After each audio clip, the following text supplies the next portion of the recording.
Today on Locked On Rockies, it took until June 3rd, but the Colorado Rockies have won a series.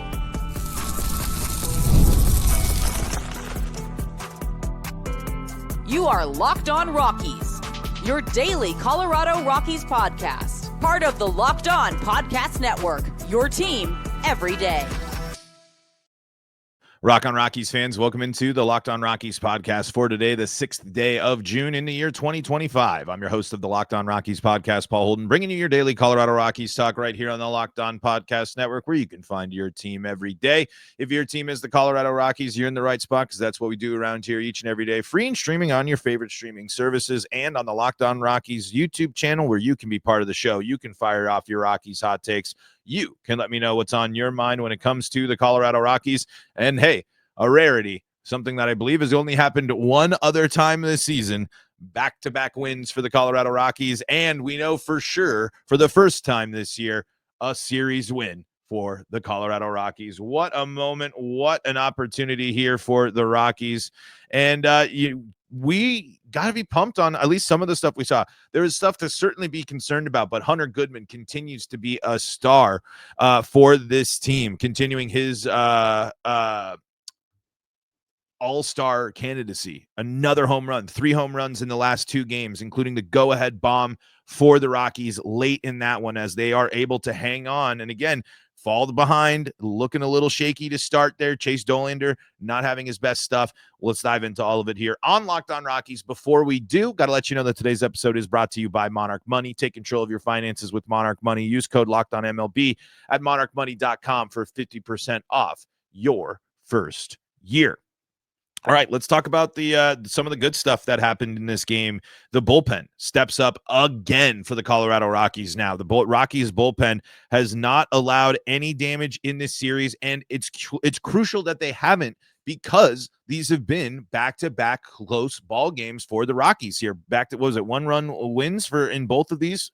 2 runs. I forgot the insurance run added in the 9th inning of game number 1 there against the Marlins. But it was crucial that the Rockies bullpen was able to do that. And again, in these close games, in situations where nothing has gone the Rockies' way, nothing has been given to this Colorado Rockies team, you need to be able to turn to your bullpen and count on them. And boom, back-to-back appearances here in this series. They shut the door and continue to keep the Marlins at bay. And even, the main thing, I think my main takeaway from Dollander's appearance in this one is the command, of course, is a massive problem. We were talking about the command a little bit with Herman in yesterday's game, where he's leaving it in spots, and Senzatel is certainly in this factor as well. Kyle Freeland falls into this.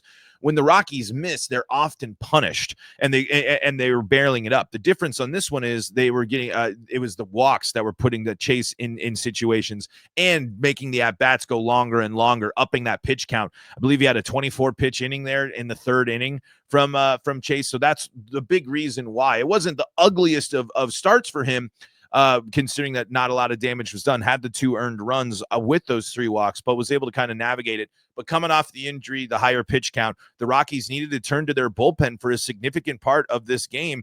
And Herget had the 4 hits allowed, but had the 2 strikeouts. No damage done as the Rockies bullpen comes in and saves the day for a considerable part of that ball game. That's huge. That's massive, especially in a situation where you're looking, and the Rockies get 7 hits in this ball game, but not a lot of run scoring opportunities, or a lot of threats on the bases there, with the exception of a couple of things happening here and there. Middle of the order, and again, not what we're looking for, with Ryan McMahon going 0 for, Brenton Doyle 0 for, Orlando Arcia 0 for, Kyle Farmer 0 for. These are the types we really need to start seeing these guys be able to put the ball in play and take care of business. But the big bright spots of the Rockies offense continue to contribute here. Jordan Beck and Hunter Goodman. Thairo Estrada gets on with an RBI sac fly as well, is showing that his veteran presence in the lineup is helping. It's, again, not going to fix everything, but when you're looking at the Rockies lineup, like we talked about a little bit yesterday, lately, it has added a couple of more veteran guys. Not the most exciting, not the biggest name, not the biggest sluggers in Major League Baseball, but it does add a little bit more of a veteran presence to this team. And hopefully, if we see it go throughout here, we'll see the strikeouts be cut down a little bit. obviously that's kind of a catch-22 when you're looking at it and you're like, oh man, look at these names of people getting playing time on the Rockies instead of, insert prospect here. But at this point, it's kind of what the Rockies needed to do. Again, Tolia needed to go work on that swing, needed to get the confidence going there. Same with Amador. Go down there, get back, get the confidence back, get yourself back in the right position. Obviously, a lot of people were climbing for Verita to get the call up here. And the argument is certainly a good one. But I think when I look at that, it does kind of bring up the fact that it's like, hey, you can kind of trust a little bit of these guys. They're a little bit more familiar and go out and a little bit more comfortable in some of these big situations. But again, I'm not saying that these guys are going to knock the socks off and their turnarounds are huge, but it is something that is an added extra bit of context as we're talking about the Rockies getting their first series win of the year with these guys in the lineup, with this shift in philosophy, with all the moves that the Rockies have had to make as well. So a bunch of moves made today as a result with Tanner Gordon, who was originally supposed to be on the bump today, being replaced by Chase Dollander. Tanner Gordon now going on the injured list. Agnos being sent to the bereavement list. Shavihi, I think, got called up again. There's a whole bunch of stuff. So the Rockies have kind of, there is some fluid motions, but trying something a little different in this series, and they handle business. Again, it was, you rolled your eyes at the end there, right? When that ball's hit like a bajillion miles off the bat and skies up into the air, and you're like, here we go, tie ball game. The Rockies are blowing it. But instead, this game was the rarity this season where the Rockies got the breaks and the big plays. Brenton Doyle able to track that ball down, making that play. We had Arcia make a big diving stop in a situation where things could have gotten out of hand quickly there. Can't remember exactly what inning that was in, but eliminated a threat there. They came up in the situations that they needed to come up with and were able to pull it off instead of it being throwing the ball away, not able to make the big defensive plays. They made the defensive plays and got the defensive stops that they needed. They got some timely offense and were able to drive in some runs. And their bullpen was able to come in and do and hang in there. Not only just hang in there, but be successful, be very, very good more often than not. When you're talking about, multiple guys coming in here and over, what is that, 6 innings worth of work, only 4 hits allowed, 1 walk, a couple of strikeouts there. Of course, you would like to see, some of these guys get some more strikeouts there, but that's a pretty darn good line for the bullpen. Added in to all of this too, a road series for the Colorado Rockies, a road win, a road series win, let alone a road series win in 2025 in a place that's historically tough for the Rockies to play. That's all good. That's all positives. That's all good stuff. All stuff to be excited for. But I think another thing that that sticks in my brain and it sticks from this game is the pitch location. And let's talk a little bit about that and go over some more reaction from the Rockies taking down the Marlins coming up next on today's episode of Locked on Rockies.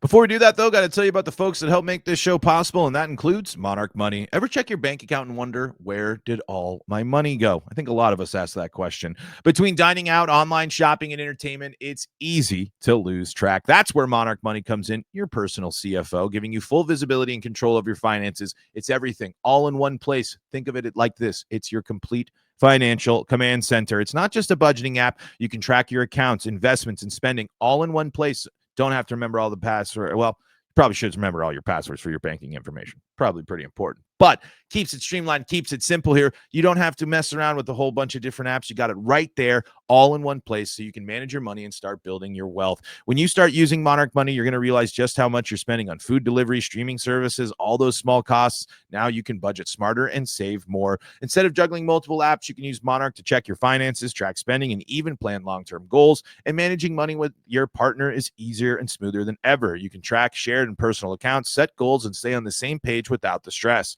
Take control of your finances with Monarch Money. Use code LOCKEDONMLB at monarchmoney.com for 50% off your first year. That's monarchmoney.com, code LOCKEDONMLB for half off. That's half off your first year.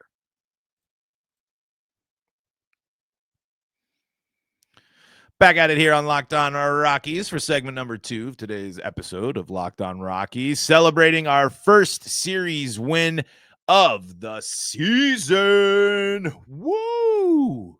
11 wins, back-to-back wins. Is it safe to say the Rockies are rolling? No, it is not. But hey, get the sweep. You know what? Like, again, you got through Sandy. And again, I know Sandy is not the version of Sandy that we have known to come to listen to or to see in this day and age. But what's shown the last 2 games, these are winnable ball games. These are games that not only have you been competitive and in throughout the entire time, but it kind of, I think, gives the reminder of, like, amidst all of this, right? Amidst all of the struggles of the season, amidst all of the issues with the Rockies, the context of the schedule does matter.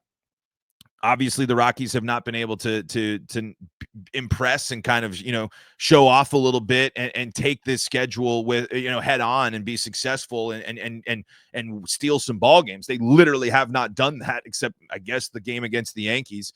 When you think about that. But this is the first series on paper that the Rockies have or should have, had a chance or should have been in the position to win. When you're talking about strength of schedule, actually, that's not true. It's the second one because they did have the Athletic series in the beginning of the season. Maybe Washington, maybe Cincinnati, as some other ones there when you're thinking about all of the series that the Rockies have played. But on paper, the Rockies have not been favorites. And when you're talking about those series as well, the Rockies played Cincinnati back in April, at the end of April. Friday, April 25th was the first game. And they played the A's in their third series of the season back at the beginning of April. So when you're talking about over a month of the Rockies playing against teams above 500 and good team, playoff teams, playoff caliber teams, the Rockies found themselves in a road series with, on paper, their best chance to win in over a month. And in 2 out of the 3 ball games, they've gotten the job done. Close ball games, certainly not been pretty. There's been flaws. There's been issues. But when we're talking about small victories here, when we're talking about silver linings, when we're talking about good things about the 2025 Colorado Rockies, this is a good thing. This is going out on the road and winning a series is difficult for any Rockies team to do historically. And for this team to go out and do it and to go out and finally have their chance against a team that's more on their level, and to win those ball games, good sign. Good sign. It's not going to turn everything around. It's not going to make you feel a lot better about the Rockies. It's not going to change your mind about should they sell the team or not. But in the small level, at least, hey, it was an 8. We just sat through the 4th 8-game losing streak of the season. Let's enjoy a little bit here of how temporary this might be, because again, after this series, it's New York, San Francisco, Atlanta, Washington, Dodgers, Milwaukee, Houston, and you're not seeing another team that's even on this close to this level that Miami is for another month. Literally another month in Chicago. I know I mentioned that before, but I just think that that's kind of something, again, important to think about here when you're talking about, hey, the Rockies played a lot of really good teams in this stretch. They got matched up with a weaker team earlier in the season. They faltered against the weaker teams. They weren't able to perform and get the job done against them. But in this one, they were able to. And hey, you'll take that. That's a victory for the Colorado Rockies, certainly. My big thing here that I think is the big worrying sign, the big worry sign that I have from this series so far is I do just, the pitch location from the starters is just not something that it goes back to kind of my big thing here where, we've seen the Rockies move on from Bam Bam. We saw them move on from Bud Black. What is it about Darryl Scott that keeps him that he's the one that survived all this? Is it bullpen development? Is it the fact that he's been able to work with the bullpen guys and create a pretty decent staff there and do that? because it's one of those things where I'm not sitting here and it's got to be, calling for the fire in this situation. But I do just wonder when you're talking about, why is Darryl Scott the one why was he the one that didn't get cut out of everything that's been cut so far? How did he make it through? Because in reality, we're really not seeing what we want from the starters. And again, Chase coming back from injury, rookie season, totally different situation. I guess I just think that I just wonder, are we going to see, are the Rockies pitchers, Palmquist, Dollander, really the main two focus, because who knows what the future will be for the rest of the Rockies starters. Especially it'd be interesting if and when Austin Gomber, I shouldn't really just be saying if. I mean, it hopefully is when Austin Gomber gets back. It's been kind of under the radar, and that's been going on for longer and longer and longer throughout this season. I am curious what type of impact that will be. I just, again, when we have the hesitations about the development on the offensive side, and we've already seen the changes there. Of course, it's still internal hires. They haven't done much. I get that. But when I do think about Scott being the one that's still left there, I do sit in the back of my mind. I'm like, what has he done to prove his abilities to help develop these pitchers? Him and Bud Black, two pitcher-focused guys, hand in hand, have supposed to be, the pitching gurus and help crack the code for these Coors Field arms and being a Colorado Rockies pitcher. But that hasn't quite been the case. And again, I don't want to just, I'm not throwing, all of my hopes of Chase Dollander out the window through one more start, a shaky start in his, and still in his rookie season. I'm not even close to doing that. I just zoom bigger picture because it's just, man, location problems seem to be an issue throughout the staff. We got some guys that really need to make sure they're hitting their spots, being effective at hitting their spots. And when they do have the command and control, can get the strikeouts. We know Chase has the velocity. We know he can strike people out. Palmquist showed that he's got that strikeout potential, that strikeout ability. So how will they be able to get to where we hope they can get with this staff? Because again, every other part of the team has seen some sort of a change, and whether that'll pan out or pay off or what the who will be the actual next manager, the next hitting coach, all of these things, if those changes do come, there's change there. That kind of at least makes it a little bit more intriguing when you hear about, Clint Hurdle working with these guys. There's just something maybe different. And for the pitching staff to not be going through that while also not being, great, or really the versions of themselves that we've seen before, and they're all older and dealing with injuries certainly is a factor. But I just find that a little bit interesting. I find it a little bit interesting that the pitching side, they're still sticking with what they've had versus exploring the other options. And maybe that'll change at the end of the year. Maybe they're confident. They were like, all right, we got to keep some guys that these guys are familiar with, at least for now, while they're working on it, while they're going for it. But if you wanted to start working on and kind of making adjustments and doing a different philosophy than what Darryl Scott has, I feel like you might want to start implementing that during this year when you really have nothing to lose. So we'll see if there is going to end up being any change there. But that's the main worry when you're talking about these last two games for the Rockies. Walks are a big problem, and the walks have gotten them in trouble throughout this season before. And luckily, again, able to navigate it today.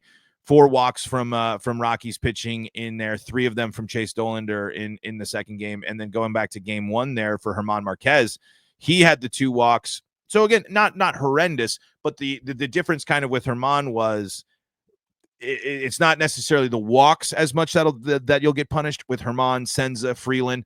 It's the hitting your location and being able to put the pitches in the right spot and call the right pitches in the right situations so they don't get crushed. So they don't have multiple, 6 doubles that are all hit 100 plus miles an hour off the bat. That ain't going to fly when Juan Soto and company are in Coors Field this weekend. you got to be able to start figuring out ways to start missing some bats. Something that I really hope we can see a lot of from these young guys, and hopefully for these guys like Herman and Kyle and Senza. I'm not really going to hold my breath on. I don't think the strikeouts going to be part of big strikeout games are going to be part of his game.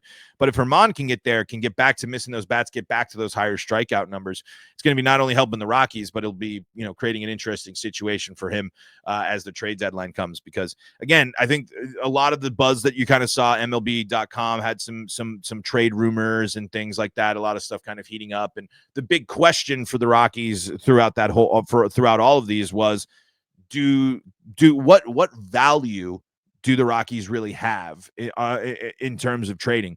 And there's been some good points where if you can get some impressive performance here leading up to the deadline over this next month and change, and kind of show the behind the scenes stuff. I can't remember if it was Manny Randall that was showing or who was diving into Ryan McMahon. This might've been on ESPN. I can't remember.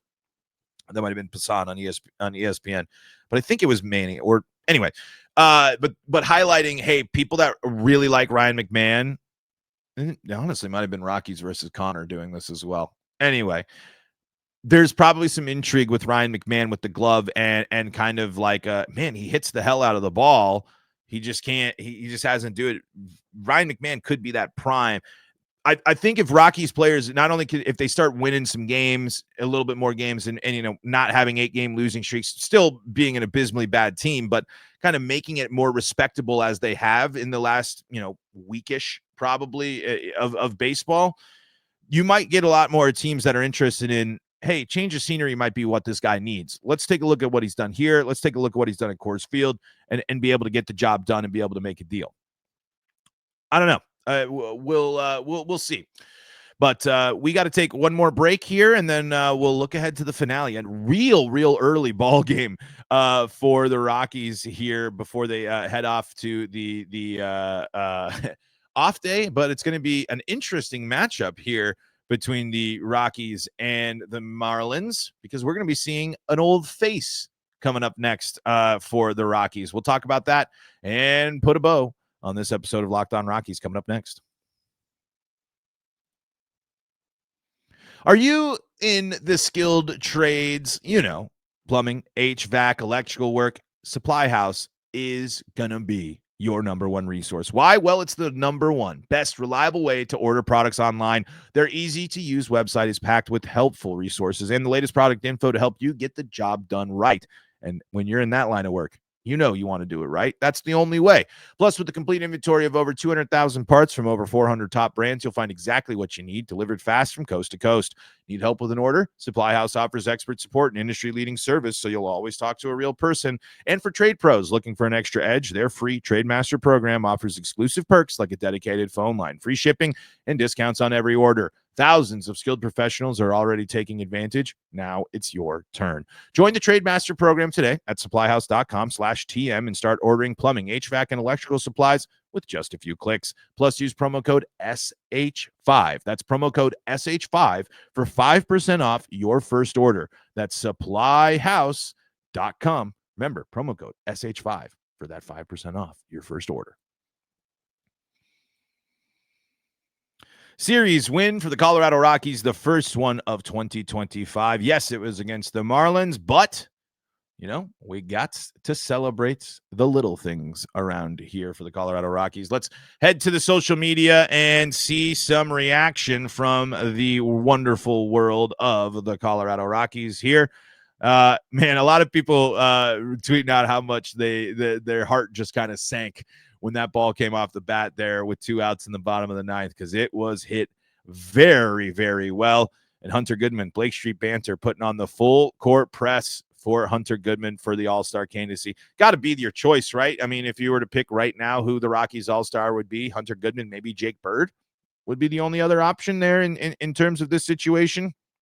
But it took 258 days, according to Blake Street Banner. The Rockies have won a series. This goes back to last year. The Rockies hadn't had a series win, not only throughout this, but late into the last year as well. ending the season on that losing streak. Here's what Patrick Lyon says: "It took until their 20th try, but the Rockies have finally won a series this season. Colorado beats Miami 3-2 for win number 11 and their first series win and road series win since last September." Hey, it's the small things at this point, right? I mean, we've ranted and raved, and 2 wins doesn't wipe away everything. And I already brought all this up. But at least for 48 hours in Rockies world, we felt good. We felt a rarity here. A series win, back-to-back wins, a chance at the sweep, and a chance to get a little revenge on, to not only get the sweep and kind of make things, go on the longest winning streak of the season for the Rockies, but get do it against an old foe who hasn't been all that great this season. This is an opportunity again for the Rockies here. This is a situation in which that if they can get into a groove, if they can get going, and mixed with if they can get their good Kyle Freeland, because there's a lot of similarities in these numbers that we'll go over here, the Rockies can get this sweep. They can get the job done, and we'll take a sweep. Hey, if you need it, if the Rockies have I believe it was a 5, they're -5 as of yesterday. They're 5 games back behind the White Sox. If you're going to avoid being the worst team ever, you have to go on a little win streak. You got to win this one and beat the Mets. Take one at home on a Friday night at Coors Field. Make it weird. Get weird, and start and stop losing 8 games in a row to start winning games. That's really got to be the antidote here. But Rockies Marlins in an early ball game. You're going to be watching Rockies baseball at 10:10 Mountain Time tomorrow. Kyle Freeland taking on Cal Quantrill here, and there are lots of similarities here. Freeland is 0-8 this year, Quantrill 3-5, so difference in the win-loss column certainly. But Kyle's got a 5.72 ERA, Cal Quantrill 5.84. Kyle Freeland's got a 1.63 WHIP. Cal Quantrill's got a 1.52. The big difference here, and I think with these numbers, and I think that might maybe make it a little bit more, lean positive for Kyle in some ways, if you're trying to find the positive in this. Kyle's pitched 61 innings. Kyle Quantrill's pitched 49. So Kyle's got 11 more innings pitched than Cal, a little bit more experience. So when I'm looking at, less innings pitched, similar ERA, similar WHIP, and, only 38. He's got 38 strikeouts. That's 10 less than Kyle. He's walked more batters than Kyle this year at 16, and they're tied in home runs allowed at 7. Cal Quantrill has not been performing this year and has not been better than Kyle Freeland. So on paper, the Rockies should have they're not favored. They won't be I don't think the Rockies will be favored in any game for this season. Maybe when they play the White Sox later on this year. But I'm taking Kyle Freeland over Cal Quantrill. The Rockies offense hasn't done a lot, but they've gotten big clutch hits. They've hit a couple of home runs. They've not been shut out. Cal Quantrill hasn't been sharp. Cal Quantrill's the weaknesses of Cal Quantrill are something that the Rockies can exploit and take advantage of. You got it. I think the main way to do this, though, get out the gate. Set the tone early. Don't fall behind. We've seen the Rockies now in back-to-back ball games come back from getting down and being down early. Jump out in front. Be the team that sets the tone and carry that tone throughout the rest of the game and lead it to a strong finish for this series. We'll see what happens. And we'll see. Well, of course, Ezequiel Tovar not going to be in the lineup. They're talking about him missing out until probably Friday, dealing with that oblique that he was feeling a little bit of some issues with. And then, of course, we'll be seeing what the Rockies are going to be doing there in terms of who's going to go out of the bullpen, who's available. We got Chavi, we got Agnos, who's I believe I just saw mourning his grandfather. So. We'll see what happens, but I think the main thing when you're talking injury-wise will be Tovar. We'll see if there's any changes to maybe get Doyle out. If Doyle's going to get a rest day, maybe with how much he's been playing and kind of how active he's been in this series on the defensive side. But it's going to be some early day baseball, and it might be a possible sweep for the Rockies. Let's not get ahead of ourselves. 2 in a row, we'll take it. 3 in a row, that might get crazy. Thank you so much for making Locked On Rockies your first listen of the day. We're free and streaming on your favorite streaming services. Thank you again.